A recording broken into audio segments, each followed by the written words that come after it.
మంత్రి గారు చాలా విషయాలు కాగ్ ఇచ్చిన నివేదికల మీద కానీ ఇతర రాజ్యాంగబద్ధ సంస్థలు ఇచ్చిన నివేదికల మీద గతంలో వివిధ నాయకులు మాట్లాడినా లేకపోతే ఆనాటి మంత్రులు ముఖ్యమంత్రులు ప్రధానమంత్రులు మాట్లాడిన విషయాలన్నిటినీ వారు ఇక్కడ ఉదహరిస్తూ ఇప్పుడు కాళేశ్వరం ప్రాజెక్టు మీద కానీ తెలంగాణ రాష్ట్రం ఏర్పడ్డ తర్వాత నిర్మించిన సాగునీటి ప్రాజెక్టుల విషయంలో కూడా వారు మాట్లాడుతున్నారు. సరే, వారి అభిప్రాయాలు వారు చెప్తున్నారు. వారి అభిప్రాయాన్ని విభేదించే హక్కు మాకున్నది, వారి అభిప్రాయం చెప్పుకునే హక్కు వారికి ఉన్నది, నాకేం అభ్యంతరం.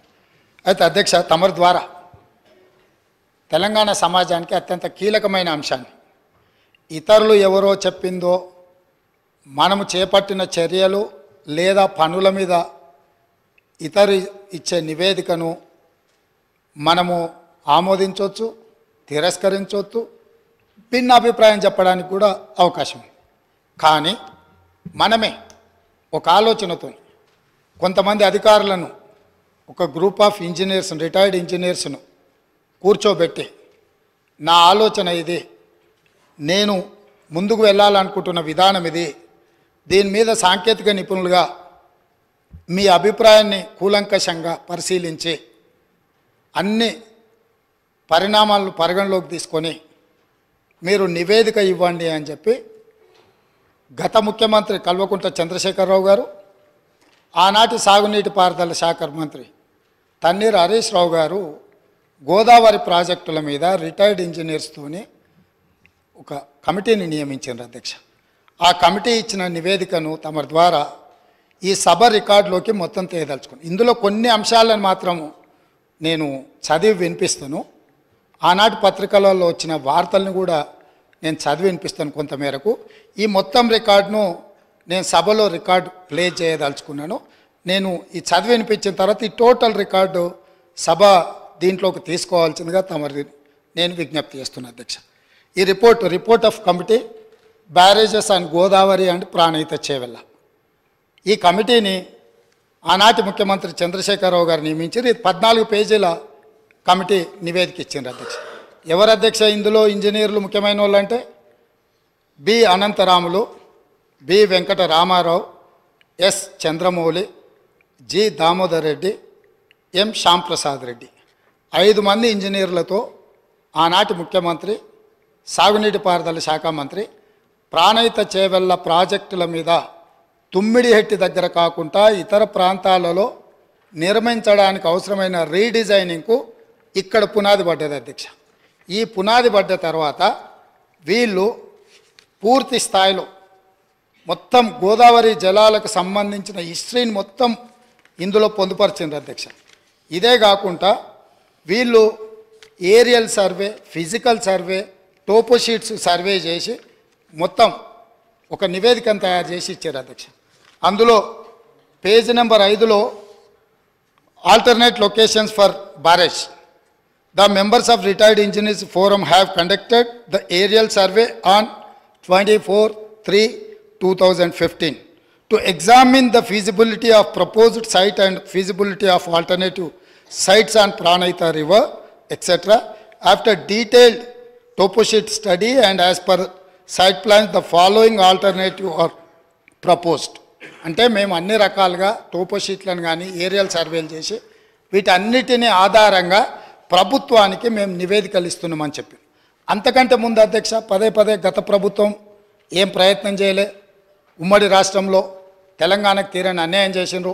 ఆనాటి ముఖ్యమంత్రులు ఏం పని చేయలేదని వారు ఏదైతే మంత్రి గారు ఆరోపణలు చేస్తున్నారో, వీళ్ళు నియమించిన రిటైర్డ్ ఇంజనీర్లు పొందుపరిచిన అంశాలను కొన్నిటిని ఉమ్మడి రాష్ట్రంలో జరిగిన ప్రయత్నాలను కూడా ఈ సభ ద్వారా తెలంగాణ సమాజానికి నేను చెప్పదలుచుకున్నాను అధ్యక్ష. ఎందుకంటే వాస్తవాలనే ఇక్కడ చర్చించాలన్న ఆలోచనతోటి మనం ప్రత్యేకమైన చర్చను మా మంత్రివర్యులు ఉత్తమ్ కుమార్ రెడ్డి గారు దాదాపుగా నిద్రపోని రాత్రులు గడిపి, నాకు తెలిసి వారు సరిహద్దుల్లో సైనికుడుగా మోహరించి యుద్ధాన్ని ఎదుర్కొని వచ్చిన సైనికుడు సరిహద్దుల్లో కూడా వారంత బరువైన గుండెతో ఉన్నారో లేదో నాకు తెలీదు. వీటిని వారు రోజుల కొద్దీ ఈ తెలంగాణ ప్రాజెక్టుల మీద జరుగుతున్న పరిణామాల మీద చూసి బరువెక్కిన గుండెతోని కొన్ని వాస్తవాలను ఈ సభ దృష్టికి తీసుకొచ్చే ప్రయత్నం చేస్తే జరిగిన తప్పులను వారు చేసినందుకు తెలంగాణ సమాజానికి క్షమాపణ చెప్పడం ద్వారా మంత్రి గారిని అభినందించి భవిష్యత్తులో ఎట్లా ముందుకెళ్దామని వారు కొన్ని సూచనలు చేస్తుంటే సమాజం వారిని కొంతమేరకైనా వారిని అభినందిస్తుండే. కానీ ఎదురుదాడి పూర్తిగా అంటే మంత్రి గారు వాస్తవాల ప్రాతిపదికన ఇచ్చిన పవర్ పాయింట్ ప్రజెంటేషన్ కూడా తప్పుల తడక అని చెప్పి దూషించడం ద్వారా గతంలో జరిగిన తప్పులను కప్పిపుచ్చుకోవడానికి తీవ్రమైన ప్రయత్నం చేస్తున్నారు అధ్యక్ష. అందుకే ఉమ్మడి రాష్ట్రం మనకు తీరని అన్యాయం జరిగింది, సాగునీటి ప్రాజెక్టులు ఎక్కడొక్కడ ఆగిపోయినాయని నీళ్ల కోసం కొట్లాడిన తెలంగాణ సమాజం ఉమ్మడి రాష్ట్రంలో న్యాయం జరగదన్న ఆలోచనతోనే ప్రత్యేక తెలంగాణ రాష్ట్రం రావాలి, ప్రత్యేక తెలంగాణ రాష్ట్రం కావాలి అన్నారు. తెలంగాణ ఇచ్చింది మేమే, తెలంగాణ తెచ్చింది మా వాళ్ళు. అక్కడ ఉన్నాడు పొన్నం ప్రభాకర్ గారు, రాజగోపాల్ రెడ్డి గారు, వివేక్ వెంకటస్వామి గారు. ఈ సభలో చాలామంది పెప్పర్ స్ప్రేల బారిన పడి ఆనాటి మూకల దాడిలో ఎదురొడ్డి నిలబడి కొట్లాడి తెలంగాణ బిల్లును ఆమోదింపజేసిన సభ్యులు చాలామంది, అంజన్ కుమార్ యాదవ్ లాంటి వాళ్ళు, సురేష్ షెట్కార్ లాంటి వాళ్ళు, బర్లాం నాయక్ లాంటి వాళ్ళు, సిరిసిల్ల రాజయ్య లాంటి వాళ్ళు, ఎంపీలు ఎంతోమంది ఉన్నారు అధ్యక్ష. ఇదంతా చరిత్ర కళ్ళగట్టినట్టు. పార్లమెంట్లో లైవ్ రికార్డులన్నీ తీయండి.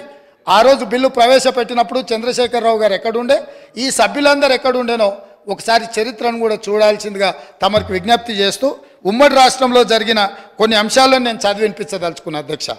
Both Andhra Pradesh and Maharashtra government entered into an agreement in year 2012 for constituting interstate board and standing committee and coordination committee. Pranahita Chevella project యొక్క నిర్మాణాన్ని అడ్డంకులను తొలగించడానికి ఆనాడు మహారాష్ట్ర ముఖ్యమంత్రి ఉమ్మడి ఆంధ్రప్రదేశ్ ముఖ్యమంత్రి కలిసి చర్చించి 2012లో ఇంటర్స్టేట్ బోర్డును కాన్స్టిట్యూట్ చేసిండ్రు, స్టాండింగ్ కమిటీని కాన్స్టిట్యూట్ చేసిండ్రు, కోఆర్డినేషన్ కమిటీని అంటే ఈ సమస్యలను పరిష్కరించుకోవడానికి కోఆర్డినేట్ చేయడానికి కూడా కమిటీని కాన్స్టిట్యూట్ చేశారు అధ్యక్ష. అదేవిధంగా during the recent meeting with honourable chief ministers of Telangana and Maharashtra, in continuation of that report, these engineers are made out certain points, saying that during the recent meeting with the Honorable Chief Ministers of Telangana and Maharashtra, it was suggested to reduce the submergence area to the extent possible. At its present FRL, the submergence area is 1850 acres patta land in Maharashtra, but no village is getting submerged. Maharashtra ముఖ్యమంత్రి తెలంగాణ రాష్ట్రం వచ్చిన తర్వాత తెలంగాణ రాష్ట్ర ముఖ్యమంత్రితోని సమావేశాన్ని ఏర్పాటు చేసినప్పుడు జరిగిన చర్చలో వాళ్ళు గుర్తించింది ఏంటంటే తుమ్మిడిహెట్టి దగ్గర 152 మీటర్ల ఎత్తున బ్యారేజ్ కట్టి ఈ ప్రాజెక్టును పూర్తి చేస్తే మహారాష్ట్రలో మునిగే ముంపు భూమి పట్టా ల్యాండ్ ఎంత అంటే 1850 ఎకరాలు మాత్రమే. ఇది మేము అనడం లేదు అధ్యక్ష, వాళ్ళు నియమించిన ఇంజనీర్ల కమిటీ నివేదికలో పొందుపరిచిన అంశం అధ్యక్ష. అదేవిధంగా అధ్యక్ష, a study is made to reduce the FRL of Pranahita Chevella scheme from the present 152 meters to 151 meters, which would keep the scheme sanctioned unaltered. Similarly, possibility of reducing present FRL from 152 meters to 150 meters has been examined. This will reduce the submergence from 1850 acres to 1250 acres. ఒకవేళ 152 మీటర్ల ఎత్తున తొమ్మిడిహెట్టి దగ్గర నిర్మిస్తే 1850 ఎకరాల ముంపు ఏదైతే ఉందో దాన్ని 150 మీటర్ల దగ్గర ప్రాజెక్టు నిర్మిస్తే 1250 ఎకరాలు మాత్రమే మహారాష్ట్రలో ముంపుకు గురవుతుంది. గ్రామాలు మునగడం లేదు, కేవలం పట్టా ల్యాండ్స్ మాత్రమే మునుగుతున్నాయని ఇచ్చారు అధ్యక్ష. అదేవిధంగా honourable chief minister desired to study and alternate locations in main river Godavari river near Medigadda village, Mahadevpur Mandal, Karimnagar district up to Midmaner. Accordingly, detailed study on the existing and alternate proposals is made. The report is furnished as under. Medigadda daggara బ్యారేజీలు కట్టాలని పుర్రెలో పురుగు పుట్టిందే ఆనాటి ముఖ్యమంత్రి చంద్రశేఖరరావుకి. నేను మళ్ళొక్కసారి reinstate చేస్తున్న అధ్యక్ష, The Honorable Chief Minister desired to study an alternate location and main river Godavari river near Medigadda village, Mahadevpur Mandal, Karimnagar district. అంటే చంద్రశేఖరరావు గారికే ఏ దేవుడు ఏ రాత్రి కళ్ళలోకి వచ్చి మేడిగడ్డ దగ్గర బ్యారేజ్ కట్టమని చెప్పిండో నాకైతే తెలియదు, కానీ వారే గ్రూప్ ఆఫ్ ఇంజనీర్లకి ఇన్స్ట్రక్షన్స్ ఇచ్చిండ్రు అధ్యక్ష. వాళ్ళు దాని మీద కొన్ని ఫైండింగ్స్ ఇచ్చి ఒక నివేదిక ఇచ్చారు అధ్యక్ష. అందులో కూడా కొన్ని విషయాలు నేను మొత్తం వాటి జోలికి పోకుండా కొన్ని మాత్రం కంక్లూజన్స్ అండ్ రికమెండేషన్స్ అంటే దీంట్లో వాళ్ళు కొన్ని రికమెండేషన్స్ను చేసుకుంటూ వచ్చారు అధ్యక్ష. 11వ పేజీలు ఉంది అధ్యక్ష. తర్వాత నివేదిక ఎట్లాగా హరీష్ రావు గారి దగ్గర ఉంటుంది, ఎందుకంటే ఇంకా వాళ్ళందరూ ఉన్నారు. నేను కూడా వారికి మళ్ళీ పంపిస్తాను అధ్యక్ష. తమరికి ఇస్తాను, తమరు అనుమతిస్తే వారికి ఇవ్వండి అధ్యక్ష. ఇందులో it is always better for the government to accept the concept of the existing Pranahita Chevella scheme near Tummidihetti village, Adilabad district, and explore the ways and means to make it feasible. నేను మళ్ళొక్కసారి చదివి వినిపించదలుచుకున్న మిత్రుడు హరీష్ రావు గారికి, వాళ్ళ మామగారు వారు కలిసి ఈ రాష్ట్రానికి ఎంత ద్రోహం చేసినరో ఇది వినడం ద్వారా అయినా వారికి అవగాహన కలుగుతుందని నేను భావిస్తున్నా, కనువిప్పు కలగాలని నేను కోరుకుంటున్నా అధ్యక్ష.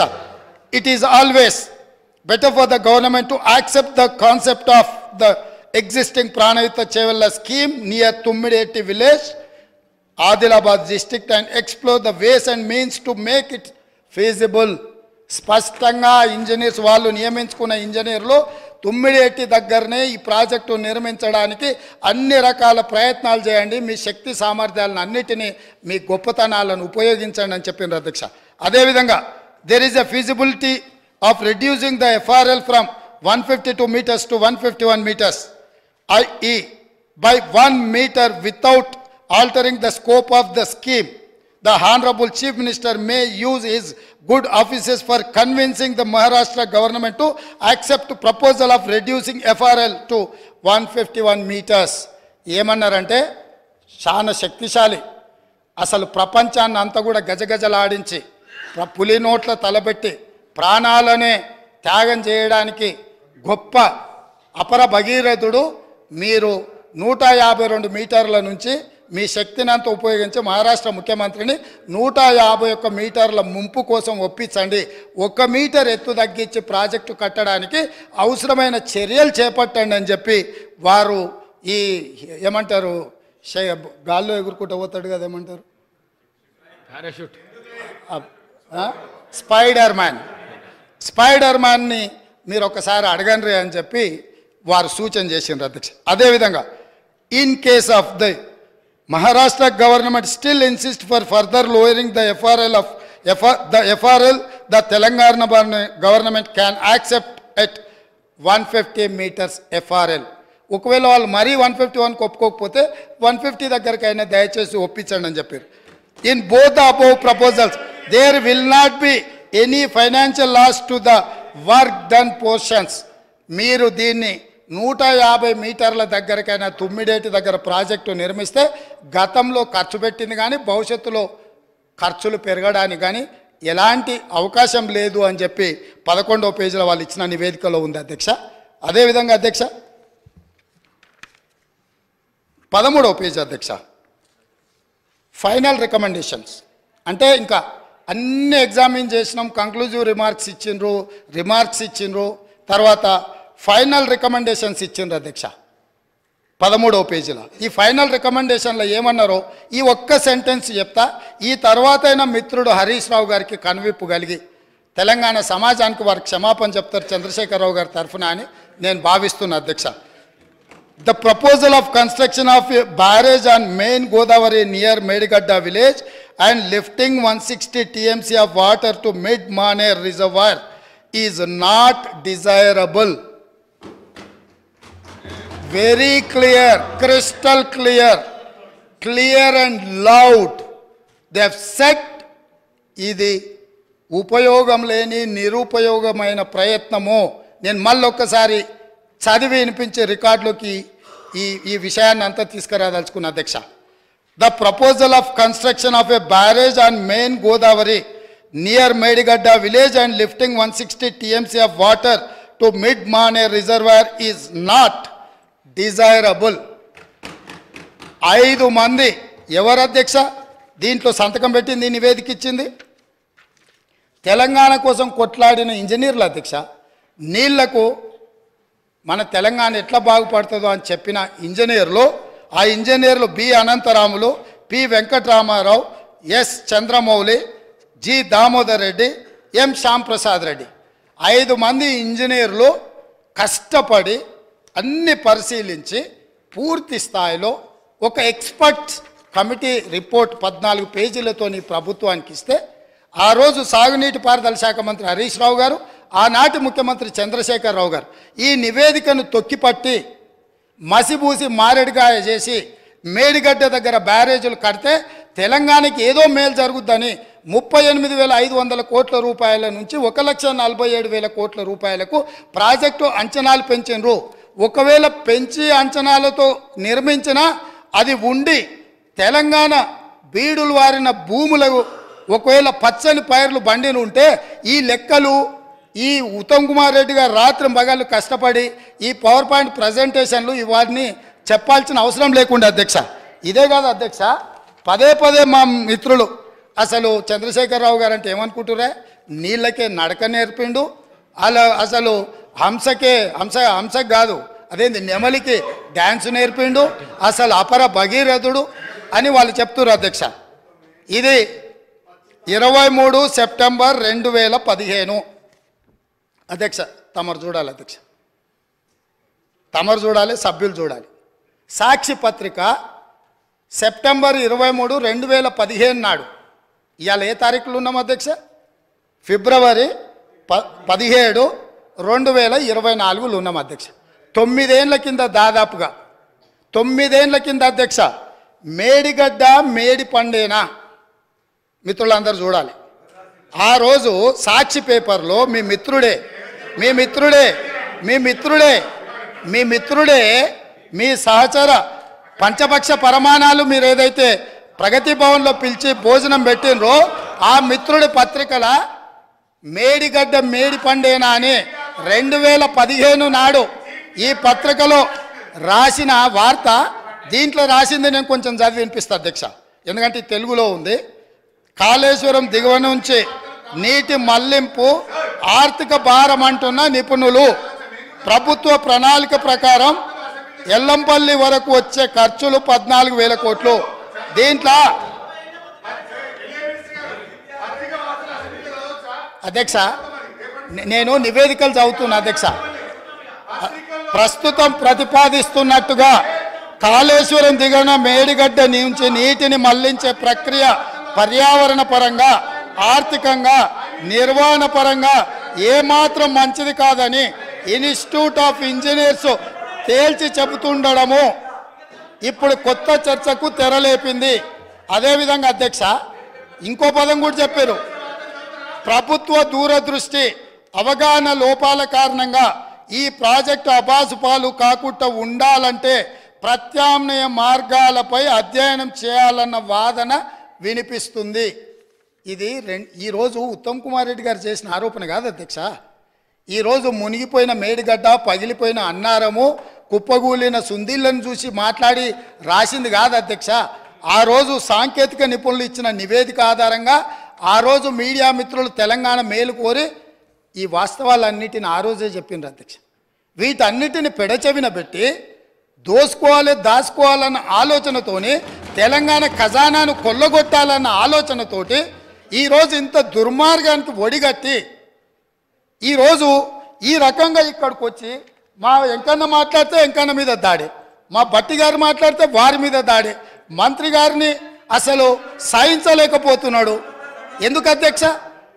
నేను ఒకటే అడుగుతున్నా అధ్యక్ష, ఈ కాళేశ్వరం ప్రాజెక్ట్ అనేది తెలంగాణకు వరప్రదాయిని కాదు అధ్యక్ష, వీళ్ళ పుణ్యమా అని కాళేశ్వరం ప్రాజెక్టు తెలంగాణ సమాజానికి ఒక కలంకంగా మారింది అధ్యక్ష. ఇవాళ ఈ కలంకాన్ని నిలువెత్తు ఆధారాలు అక్కడ ఉంటే పక్కున పగిలిపోయి, రెండుగా చీలిపోయి, నేలకు కుంగిపోయి, నిటారుగాడపోయి నిలబడితే సిగ్గుతో తెలంగాణ సమాజం తల వంచుకొని పరిస్థితులు కల్పించిన వాళ్ళు ఇంకా నిస్సిగ్గుగా ఈ సభలో నిలబడి మమ్మల్ని ప్రశ్నిస్తారా అధ్యక్ష?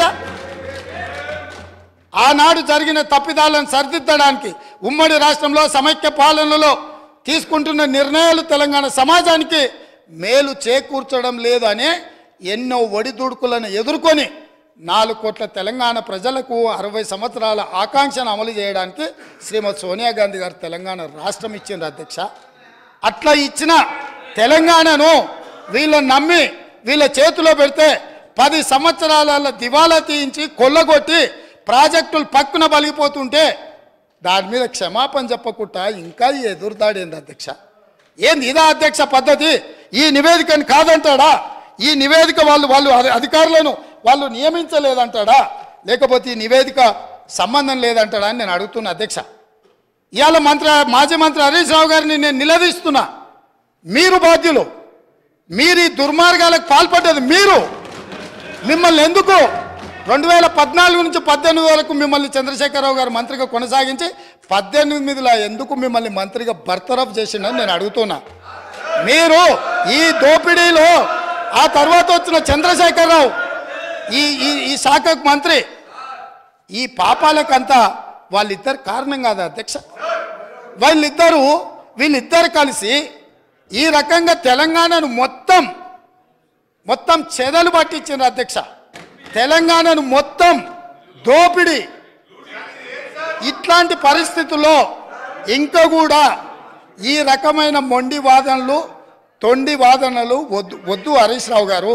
జరిగిన తప్పులు సరే, విజిలెన్స్ అండ్ ఎన్ఫోర్స్మెంట్ నివేదికిస్తే వాళ్ళని తిడుతుంది, కాగ్ నివేదికిస్తే వాళ్ళను ఆరోపణ చేస్తుంది, వాస్తవాలను చెప్తే మా మీద దాడి చేస్తుంది. మరి మీరు నియమించుకున్న అధికారులు ఇచ్చిన నివేదికని ఇది కూడా తప్పుడు నివేదికనే అధ్యక్ష? ఇది కూడా తప్పుడు నివేదికనే అంటాడా? అంటే ఎటు పోతున్నాము అధ్యక్ష? మనము ఎక్కడికి వెళ్తున్నాము? ఏం చర్చ జరుగుతుంది అధ్యక్ష?